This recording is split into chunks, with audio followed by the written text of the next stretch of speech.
என்னங்க, நான் எங்க அம்மா வீட்டுக்கு போய் 1 வாரம் இருந்துட்டு வரட்டுமா? போய் 6 மாசம் ஆகுது. தேவி கேட்கவும், 1 வாரமா? அதெல்லாம் வேண்டாம். போனோமா, வந்தோமா, காலையில போயிட்டு சாயந்தரமா கிளம்பிடலாம். நானும் வரேன் என்றான் நந்தன்.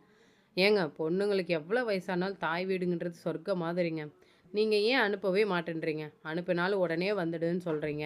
உங்க அக்கா, தங்கச்சி எல்லாம் இங்க வந்து தங்கிட்டு போகலையா? அதனால தான் வேணான்றேன். என்ன சொல்றீங்க? எங்க அக்கா, தங்கச்சி வந்தா நீ என்ன சொல்ற? வந்துட்டாளுங்க. குடும்பத்து சொத்த அள்ளி எடுத்துட்டு போக. கல்யாணம் கட்டிட்டு போம்போது எடுத்துக்கிட்டு போனது பத்தலன்னு, அப்பப்போ வந்து மூட்டை கட்டிட்டு போறாளுங்க. புருஷனுக்கும் பொண்டாட்டிக்கும் கோல் மூட்டி, சண்டை மூட்டி விட்டு விடுறாளுங்க. இப்படியெல்லாம் நீ புலம்புறல்ல? ஆமா. அதில என்ன தப்பு? தப்பில்ல தான்.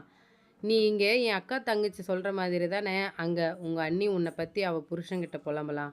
இல்லையா? அது உனக்கு மட்டுமா அசிங்கம்? கட்டினா எனக்கும் தானே அசிங்கம். அதனால தான் வேணான்றேன்னு சொல்றாரு.